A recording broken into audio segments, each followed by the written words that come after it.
વંધત્વ આજની ઝડપી અને અનિયમિત જીવનશૈલીની વણમાંગી દેન છે. વંધત્વને નિવારવાના હવે આધુનિક ઉપાયો પણ ઉપલબ્ધ છે.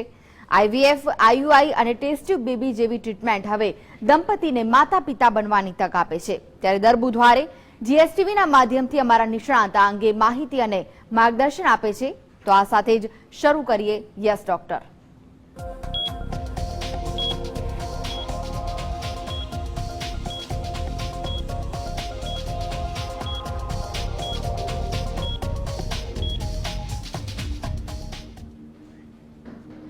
તો અંગે જ વધુ માહિતી અને માર્ગદર્શન સાથે જોડાઈ ગયા છે જાણીતા વંધત્વ નિવારણ અને test tube baby specialist doctor Jayesh Aminji. Sir, આપનું સ્વાગત છે.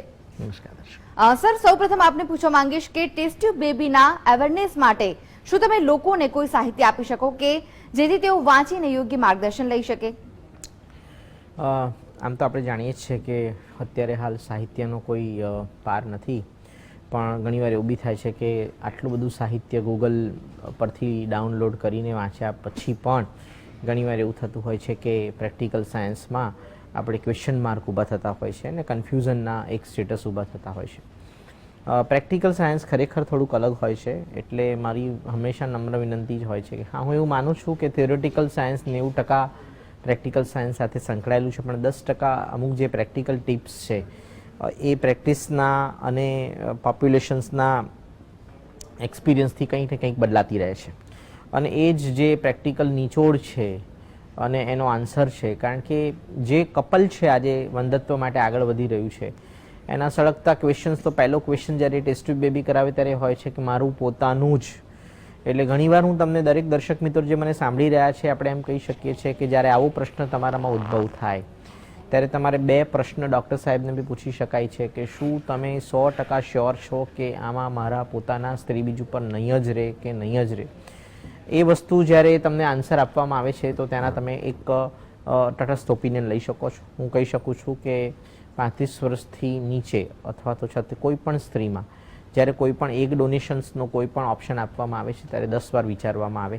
અને ખાસ કરીને હું એવું કહીશું કે એક જ સાયકલમાં ફેલ થયા પછી જો બીજા કોઈ જ નિયમોને આધીન આપણી સાયકલ આગળ ના જઈ રહી હોય તો એવા કન્ડિશનમાં પણ સ્ત્રીબીજનું દાન ક્યાંય લેવાનો કોઈ જ ઓપ્શન આવતો નથી. હું એવું કહું છું, અમારું સેન્ટર બહુ કટિબદ્ધ છે જ્યાં આપણે થર્ડ પાર્ટી ડોનેશન્સનો મિનિમમ ઉપયોગ કરીને પોતાના સ્ત્રીબીજ ઉપર પ્રેગ્નન્સી આપવા માટે, નિર્ણય આપવા માટે એક ઓપિનિયન તમને આપી શકીએ છીએ. એટલે આ જે સાહિત્ય, આ જે માહિતી છે, પહેલો જ પ્રશ્ન. કારણ કે કોઈ પણ દર્દી જ્યારે ટેસ્ટ ટ્યુબ બેબીના સેન્ટરમાં પ્રવેશે છે, જ્યારે બહારના વાતાવરણ અને એના નોલેજ પરથી એને કહે છે કે મારું પોતાનું જ, આ શબ્દનો આન્સર અમે તમને એક મારા સાહિત્યમાં આપી શકું છું. આ પ્રશ્ન સળગતો ક્વેશ્ચન છે અને એને આપણે બહુ સરસ રીતે આન્સર આપી શકીએ છીએ. એક વસ્તુ. બીજી વસ્તુ છે, સાહિત્યની બાબતમાં ઘણીવાર એવું થતું હોય છે કે મારું પોતાનું જ કમિટમેન્ટ લઈને એ પોતાનું જ હશે કે નહીં.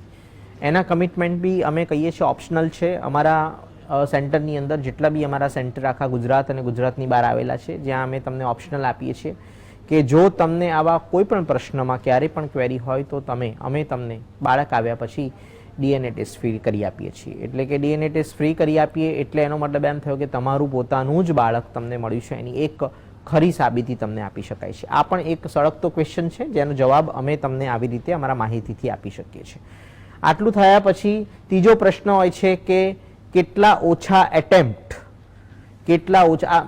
દર્દી ફક્ત રિઝલ્ટ માટે આવતા હોય છે અને એમને ફક્ત એક જ હોય છે કે પોતાનું જ બાળક ઓછા એટેમ્પે તે ઓછા પૈસા ખર્ચ. કારણ એટેમ્પ્ટ ઓછા થાય એટલે સીધી વસ્તુ છે કે પર એટેમ્પ્ટ ખર્ચો ઓછો થાય. તો હું દરેક દર્દીને આ લીડિંગ ક્વેશ્ચન કરવા માંગુ છું કે શું હવે આઈવીએફમાં 4 પ્રયત્ન ને 8 પ્રયત્ન ને મલ્ટિપલ ટ્રાન્સફર ને જો ને તોનું સાયન્સની હવે જરૂર છે? હું એમ કહું છું કે 95% દર્દીઓની અંદર હું નથી માનતો કે 2 થી વધારે પિકઅપની ક્યારે પણ, એટલે કે સ્ત્રીબીજ કાઢવાની જરૂર પડે. Multiple IVF failure, multiple IVF transfer હવે હવે આઉટડેટેડ પ્રેક્ટિસ થઈ ગઈ એવું કહી શકાય છે. એટલે હું કહી શકું છું કે તમે બીજા પિકઅપ, હું એવું કહું કે 80 થી 85% લોકોને આપણે એક પિકઅપમાં આન્સર આપી શકીએ છીએ અને 99.99% આપણે 2 પિકઅપમાં આપણે આન્સર તો 110% આપી શકીએ છીએ કે what is the exact fault and what is the future.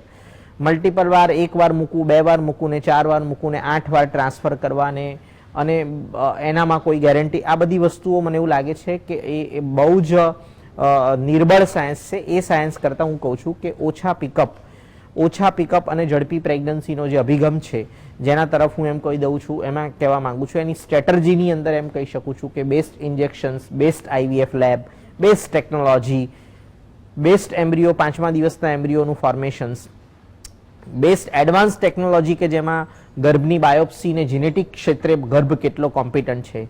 અને હું એવું બી કહેવા માંગીશ આ બધી જ વસ્તુમાં તમે મારા જેવા સેન્ટર્સમાં જો પ્રશ્ન પૂછશો કે સિંગલ એમ્બ્રિયો ટ્રાન્સફર શક્ય છે અને પ્રેગ્નન્સી રેટ ઝડપી લઈ શકાય છે, તો હું તમને એવું બી કહીશ કે આ પ્રશ્નનો જવાબ પણ આજે મારા સેન્ટરમાં સિંગલ એમ્બ્રિયો ટ્રાન્સફર 5મા દિવસનો ગર્ભની બાયોપ્સી લઈને હેલ્ધી બેબી આઉટકમ લેવાનો, એક જ બાળક લેવાનો જે અભિગમ આજની જે આધુનિક યુગમાં મેટ્રો કલ્ચરમાં જે આવી રહ્યો છે એ પણ અમે આપવા માટે તૈયાર છે. એના દરેક વસ્તુનું, આ બધી જ વસ્તુનું જે સાહિત્ય છે, ખાસ કરીને એજ્યુકેટેડ લોકો માટે આ બધું જ મેં એક બુક બનાવી છે જેની અંદર તમે જાણીને ગૂગલ ઉપરથી પણ જે અપલોડ કરતા હોય છે ને અમારી બુક વાંચીને એમાં પ્રેક્ટિકલ સાયન્સનો એક અભિગમ લઈ શકો છો, એવું મારું તમને કહેવું છે. જી. અને આવા સાહિત્ય માટે તમારે ક્યાંય વલખા મારવાની જરૂર નથી. આવા સાહિત્ય તમે ફક્ત ફોન કરીને યોગ્ય ટાઈમે મારા એડમિનિસ્ટ્રેટિવ વિંગ્સમાંથી તમે મફતમાં કલેક્ટ કરી શકો છો. આ એક અવેરનેસ બુક છે જેથી તમે જાણી શકો કે તમારે આગળ શું કરવું. જી. આપને પૂછવા માંગીશ કે 3જા દિવસનો ગર્ભ કે 5મા દિવસના ગર્ભને શું કહેવું? હવે આ પ્રશ્ન બહુ જ એવો છે કે અમારા મેડિકલ સાયન્સમાં બી જ્યારે ડૉક્ટરો ભેગા થાય ત્યારે વિખવાદની વસ્તુ ઊભો થતી હોય છે, પણ મારે એને ન્યુટ્રલ આન્સર આપવો પડશે. ન્યુટ્રલ આન્સર એટલે કેવી રીતે આપી શકે કે 5મા દિવસનો ગર્ભ એક એડવાન્સ ટેકનિક છે, એ એડવાન્સ લેબ, એક્સપિરિયન્સ અને મેન પાવર, ટેકનોલોજી, આ બધાનું સમન્વય થાય. અને ખાસ કરીને એટલે પહેલી વસ્તુ એવું છે કે જનરલાઇઝ, રેન્ડમાઇઝ હું એવું બોલી શકું છું કે જ્યારે કોઈ પણ લેબ વર્ષોથી કામ કરતી હોય, એનો એમ્બ્રિયોલોજિસ્ટ ઇન હાઉસ હોય, વર્ષોથી કામ કરતા હોય, એના VOC પર કંટ્રોલ, એટલે કે વોલિટલ જે એર છે, ક્વોલિટી ઓફ ધ એર છે IVF લેબની, એટલે IVF 0.3 માઇક્રોન ને સારામાં સારી, બધા બહુ જ પેઇન લેવા પડતા હોય છે. કારણ કે કોઈ પણ વસ્તુને તમે કલ્ચર જે ઓપન એરમાં કરી રહ્યા છો અને ઇન્ક્યુબેટરમાં કરી રહ્યા છો, એ બધી જ વસ્તુઓની ક્ષમતાઓને કોન્સ્ટન્ટ લેવલે જાણીને જાળવવા માટે એના પણ સાધનો આવતા હોય છે કે તમારું ઇન્સ્ટ્રુમેન્ટ બરાબર કામ કરી રહ્યું છે કે નહીં. અને એ ઇન્ક્યુબેટરમાં તમને મિનિમમ એટલે કે જે ઓર્ગેનાઇઝેશન હોય એને ખબર હોવી જોઈએ કે 10 એગની અંદર 10 સ્પર્મ નાખીને જો ક્વોલિટેટિવ એગ અને ક્વોલિટેટિવ સ્પર્મ હોય તો એવા કન્ડિશનમાં 45 to 65 ની વચ્ચે તમારો બ્લાસ્ટોસિસ 5મા દિવસના ગર્ભનો રેશિયો આવવો જોઈએ. એટલે લેબ સક્ષમ છે કે એના એક્સપિરિયન્સ, એની ટેકનોલોજી, એનો મેન પાવર, એનો સિનિયર એમ્બ્રિયોલોજિસ્ટ, એની ટીમ વર્ક, એના સ્ટ્રક્ચર્ડ પ્રોગ્રામ, IT ભાષામાં આપણે કહી શકીએ પ્રોગ્રામિંગમાં ક્યાંય 0.0% ડેવિએશન છે તેવા કન્ડિશનમાં, અને ગેમેટ ક્વોલિટીની એજ, એટલે હું કહી શકું કે 30 વર્ષથી નીચેની બધી અથવા તો 34 વર્ષથી નીચેની બધી સ્ત્રીઓ જેની અંદર 5 થી વધારે એગ નીકળતા હોય અને ક્વોલિટેટિવ સ્પર્મ, આ બધામાં 5મા દિવસના ગર્ભમાં રાહ જોવામાં કોઈ જ પ્રોબ્લેમ નથી જો સંસ્થા સક્ષમ હોય તો.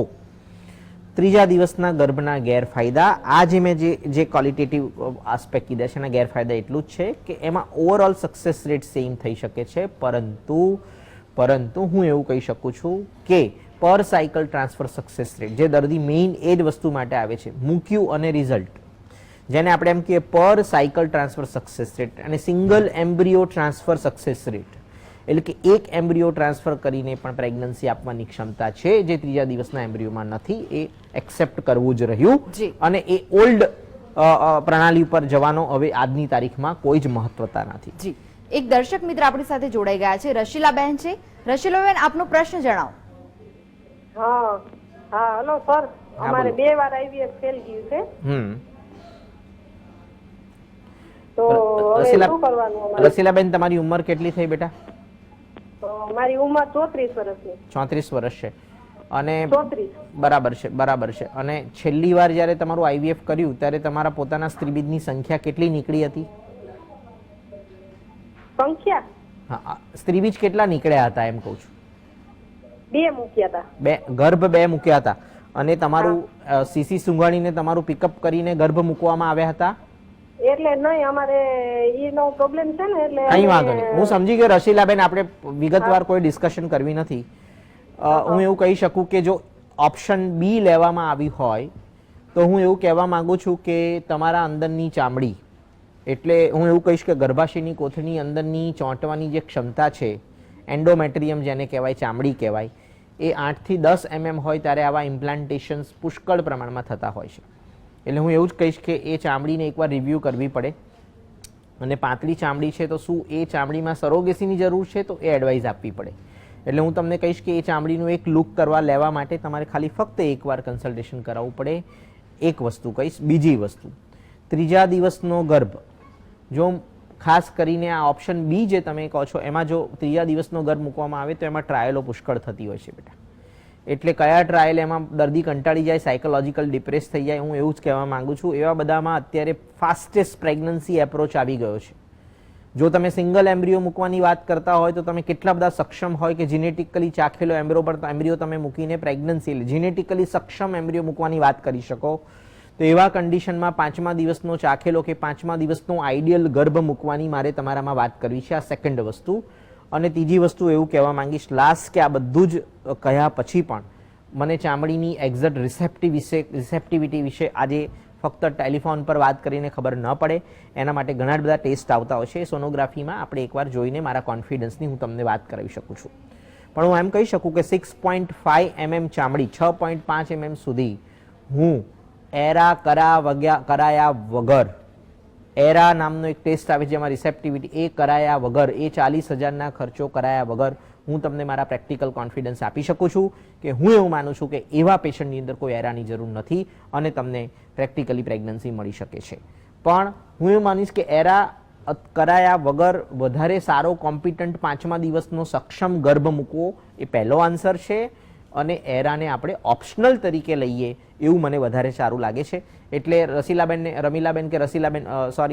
હું એવું કહીશ કે આ બધી જ વસ્તુના જવાબ થોડાક ડીપમાં છે, કદાચ મારા સમજણની જરૂર છે. અમુક સાયન્ટિફિક શબ્દો હું જે બોલું છું એનું તમારી ભાષામાં વિશ્લેષણ કરવું બી જરૂરી છે. તમે જ્યારે પણ એકવાર આવો ત્યારે હું તમને તમારી ચામડી જોઈને તમારા આ વિશ્લેષણોનું મહત્વ સમજાવીને તમને એક કમિટમેન્ટ સુધી પણ આવા કન્ડિશનમાં આપી શકું છું જેમાં ફેલર શબ્દ તમને જોવા ન મળે. જી સર, આગળ ચર્ચા યથાવત રાખીએ તે પહેલા એક દર્શક મિત્ર આપણી સાથે જોડાઈ ગયા છે. ચંદુભાઈ છે. ચંદુભાઈ, આપનો પ્રશ્ન જણાવો. મારો પ્રશ્ન એ છે કે સર 13-14 વર્ષ થઈ ગયા છે આપણે અને હજી સુધી કોઈ પણ સંતાન નથી, બરોબર? તમારા પત્નીની ઉંમર કેટલી હશે ચંદુભાઈ? મારા પત્નીની ઉંમર 25 વર્ષ હશે. અચ્છા, પત્નીની ઉંમર હજુ 25 વર્ષ જ છે.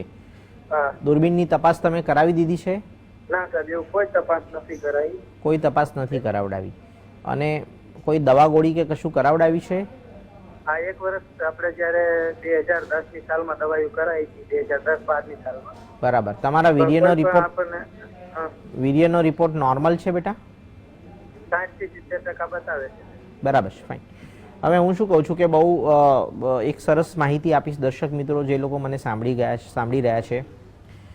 આ ઇન્ફર્ટિલિટીના એટલે કે વંધત્વના રસ્તા પર આપણી પાસે પ્રેગ્નન્સી લેવા માટે 3 ફાંટા આવતા હોય છે.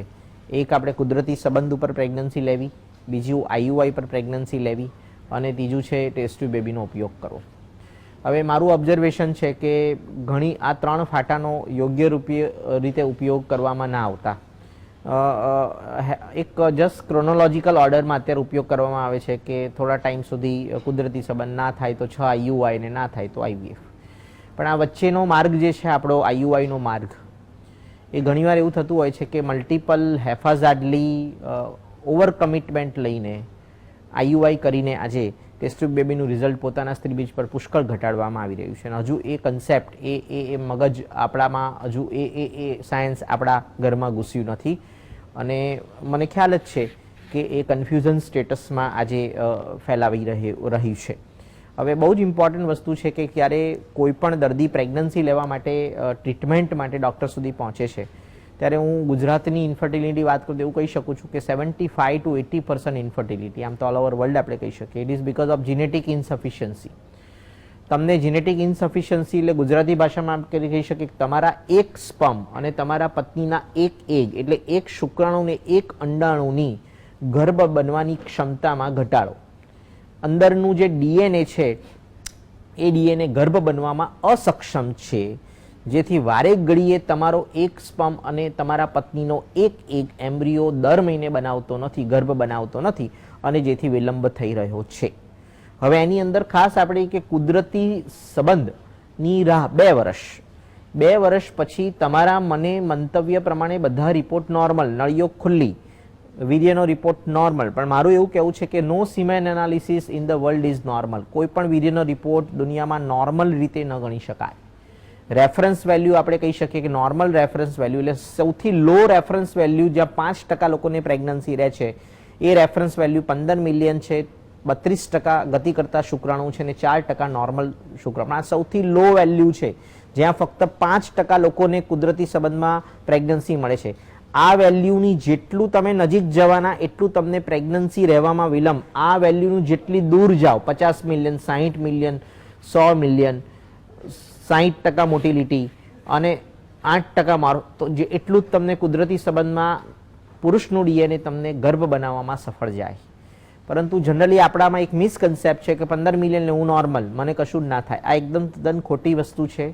આપણે ડીએનએનો ક્વોલિટેટિવ ટેસ્ટ ક્વોન્ટિટેટિવ ટેસ્ટ જાણતા નથી, અને અત્યારે હાલ અમારે ત્યાં ક્વોન્ટિટેટિવ ટેસ્ટ જેટલા બી સ્ત્રી અને પુરુષો 2 વર્ષની અર્લી મેરેજ લાઈફમાં અથવા તો યંગ એજમાં 30 વર્ષથી ઓછી ઉંમરમાં અર્લી મેરેજમાં જ્યારે એક્સટેન્સિવ ટ્રીટમેન્ટ કરવા માંગતા નથી, એટલે કે એમણે નળીઓ ખુલ્લી છે, બધું જ સારું છે, છતાં પણ પ્રેગ્નન્સી, હવે એમને આઈવીએફ નથી કરાવવું ને આઈયુઆઈ નથી કરાવવું, કયો માર્ગ છે શોધવો છે, બેમાંથી કયો માર્ગ જે ખોટો, કોઈ રેન્ડમ ટ્રાયલ નથી કરવો, તો એના માટે ડીએનએ ફ્રેગમેન્ટેશન ટેસ્ટ એટલે કે વીર્યના રિપોર્ટમાંથી કેટલું ડીએનએ નોર્મલ છે જાણીએ તો એ ડીએનએના ક્વોન્ટિટેટિવ એસ્ટિમેશન પરથી આપણે દર્દીને સચોટ માહિતી આપી શકીએ કે તમારે કયા રસ્તા પર જવું જોઈએ. અનેક દર્શક મિત્ર આપણી સાથે જોડાઈ ગયા છે. સુભીબેન છે. સુભીબેન, આપનો પ્રશ્ન જણાવો. હા, હેલો. અમને ઇન્જેક્શન આલે હે ને 5 તે આ ડોક્ટર એમ કે ચામડીમાં લેવાના ને અમે અહીં કઈ શોખ થયો ને તો એ બેને કરી લો એટલે એ પૂછવું હતું દવા ચાલુ એમ. ના, તમે છે ને તમારા કન્સર્ન જે પણ નંબર તમને ફોન નંબર આપ્યો છે એ ડૉક્ટરને અત્યારે ડાયરેક્ટ મને ના પૂછો, તમને ત્યાં ફોન કરીને તમે ક્યાં લેવાના છે પૂછીને તમે આગળ વધો, એવું મારું તમને સજેશન છે. જી સર, આગળનો આપણો પ્રશ્ન બાકી હતો તે વિશે ટૂંકમાં જણાવવા માંગુ છું. એટલે 3જા દિવસનો ગર્ભ કે 5મા દિવસના ગર્ભના ટ્રાન્સફરમાં મેં ચોખ્ખું જ કીધું હતું કે આજનું આ એડવાન્સ સાયન્સ જ્યાં આપણે 21મી સદીની વાતો કરી રહ્યા છે, જ્યાં આપણે સિંગલ એમ્બ્રિયોની ટ્રાન્સફરમાં વાતો કરી રહ્યા છે, જ્યાં આપણે એડવાન્સ એમ્બ્રિયોની બાયોપ્સી લઈને હેલ્ધી બેબીની વાતો કરી રહ્યા છે, ત્યાં મને નથી લાગતું કે 3જા દિવસનો ગર્ભનો ટ્રાન્સફર એ જે લોકો વર્ષોથી આમાં કામ કરી રહ્યા છે, એડવાન્સ લેબ છે, એમ્બ્રિયોલોજિસ્ટનો મેન પાવર છે, અને જેમના ત્યાં લેબની અંદર 45 થી 65% બ્લાસ્ટોસિસમાં કન્વર્ઝન રેશિયો છે, એ 3જા દિવસનો એમ્બ્રિયો ટ્રાન્સફર કરીને તેમની અસક્ષમતાને દાખવી રહ્યા છે. હું 100% માનું છું કે જો ઇનિશિયલ લેવલ પર ઇન્ડિયાના આખા ઇનિશિયલ લેવલ જ્યાં આઈવીએફ સાયન્સ અત્યારે વધી રહ્યું છે, જ્યાં નો એક્સપિરિયન્સ, ઓછો experience, freelancing embryologist, average IVF lab, જ્યાં આપણને average number of the IVF patients, એક્સપિરિયન્સનો અભાવ, આ બધી જગ્યામાં ડે 3 એમ્બ્રિયો મૂકી શકાય. પણ આ બધી વસ્તુઓની વાતો કરવામાં દર્શક મિત્રોએ સમજવું જોઈએ કે એમના ડે 3 આવા average experience, average lab, average આ બધી જ વસ્તુમાં તમારું રિઝલ્ટ પણ એવરેજ જ રહેવાનું છે. પણ જ્યાં એક્સપિરિયન્સ લેબ છે, એડવાન્સ લેબ છે, જ્યાં 5મા દિવસના એમ્બ્રિયોમાં લેબની અંદર 45 થી 55%, આપણે ત્યાં કોઈ સર્ટિફિકેશન એવું છે નહીં. મને એવું લાગે છે કે ભવિષ્યમાં એવું થવું જોઈએ કે તમારો એમ્બ્રિયો ફોર્મેશન, કારણ કે એક સજીવ જીનેટિકને આપણે બરબાદ કરી રહ્યા છીએ, તો એના માટે એક સર્ટિફિકેશન હોવું જોઈએ કે તમારી લેબનું આવું સર્ટિફિકેશન હોય તો જ તમે એવા આપણા કોઈ જ અહીંયા નોર્મ્સ નથી. એવા કન્ડિશનમાં હું કહી શકું કે જ્યાં મારી લેબ આટલી સક્ષમ, આટલી એડવાન્સ ટેકનોલોજી, વર્લ્ડનું કોઈ એક ટાંકણી જેવું બી ઇન્સ્ટ્રુમેન્ટ નહીં હોય કે જે મારા આજની તારીખમાં આજની મારી લેબમાં ના હોય, ત્યાં હું એવું સક્ષમતાથી કહી શકું કે આવી લેબમાં ઉદ્ભવેલો 5મા દિવસનો ગર્ભ જો હું એને એડવાન્સ ટેકનિક એટલે કે ગર્ભની બાયોપ્સી લઈને ચાખીને પણ મૂકું તો હું સિંગલ એમ્બ્રિયો 5મા દિવસનો પણ ટ્રાન્સફર કરવા માટે સક્ષમ છું.